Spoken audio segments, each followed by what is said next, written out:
Kenapa di Indonesia banyak ustadz atau habib yang tidak bermanhaj salaf? Ya jangan tanya saya. Sama dengan yang tadi, ya Rasulullah, itu orang baca Al-Ikhlas terus, Qul huwallahu ahad terus setiap sholat. Ya jangan nanya saya, tanyain dia kenapa dia baca itu, kan gitu kan? Ya sama, jangan nanya saya, tanya dia. Kalau nanya saya, ya bukan saya yang melakukan, kok nanya saya. Malah beberapa di antara mereka menuduh kita Wahabi, mereka orang-orang yang lebih berilmu dibanding saya. Ya. Kalau mereka itu berilmu, tentu orang yang berilmu itu tidak gampang menuduh dan nyaci maki orang. Kan gitu kan? Orang berilmu itu apa cirinya? Akan duduk dipelajari mana yang hak, mana yang benar. Dia akan pelajari. Oh, dia mengatakan demikian, katanya dalilnya ini ayat dan hadis. Saya pelajari dulu. Inilah orang yang berilmu.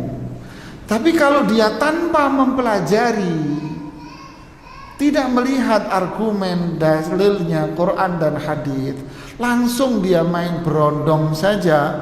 Pokoknya, nah ini sih bukan berilmu, Mas. Ini preman-premanan namanya, Mas.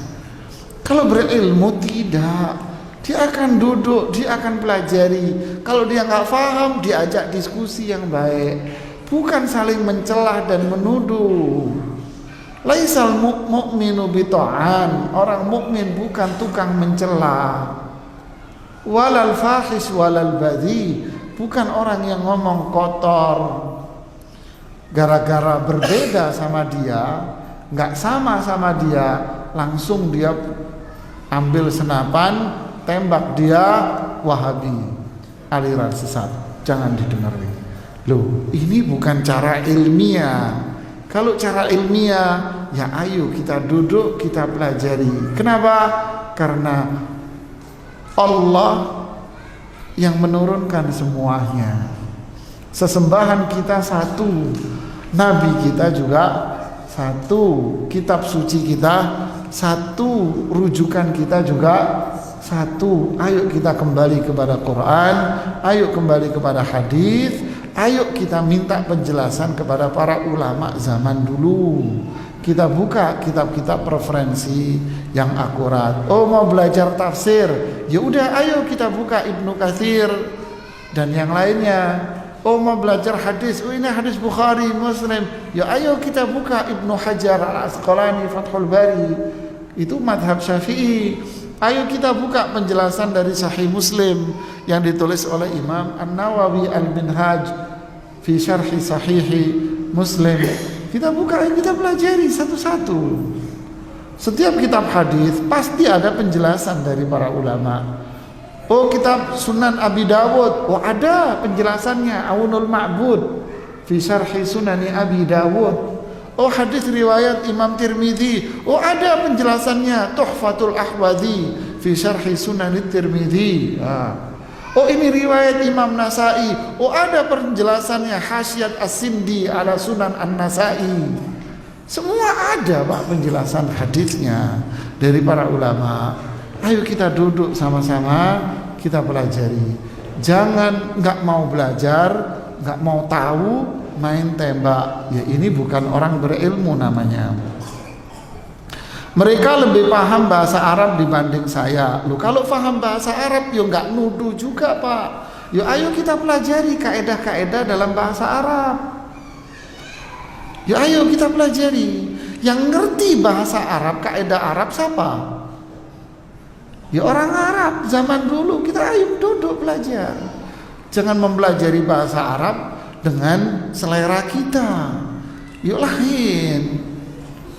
Ya, mereka juga lebih soleh dan lebih bertakwa dibanding saya. Tapi kenapa mereka mengukur soleh dan takwa itu dari mana? Apakah kita bisa mengukur orang ini soleh atau tidak? Tidak bisa Pak. Yang mengukur soleh dan tidak itu ukurannya dari mana? Ya dari patokan rujukan Quran dan hadisnya. Saya ambil contoh, mengukur karyawan ini karyawan berprestasi atau tidak pakai kacamata siapa? Karyawan? Apa yang dijadikan patokan? Karyawan? Tidak, bukan karyawan. Yang dijadikan patokan apa? Aturan main yang ada dalam perusahaan, SOP-nya. Aturan mainnya apa? Oh begini aturan main. Si fulan begini, coba kita cocokin. Oh iya pas. Bukan selera saya. Oh ini orang bertakwa kok. Tahu dari mana? Ya, tahu dari mana, Pak? Kita punya Quran, kita punya hadis. Fa in tanaza'tum fi syai'in farudduhu ila Allah war Rasul. Kalau kalian berselisih, balikin ke Quran dan hadis dengan penjelasan para ulama tadi. Jadi jangan gampang-gampang menilai orang. Ayo kita sama-sama belajar. Ayo kita sama-sama menggali. Kita semua ini talib ilmu. Kita semua ini lagi sama-sama belajar Quran. Sama-sama salah. Sama-sama butuh nasihat. Makanya orang Islam dengan orang Islam yang lain, apa kewajibannya? Saling nasihat, menasihati, Pak. Tidak ada orang yang paling baik, tidak ada. Semua orang berbuat salah. Ya. Di mana letak perbedaan? Ya itu kembali kepada ilmu. Ayo kita belajar.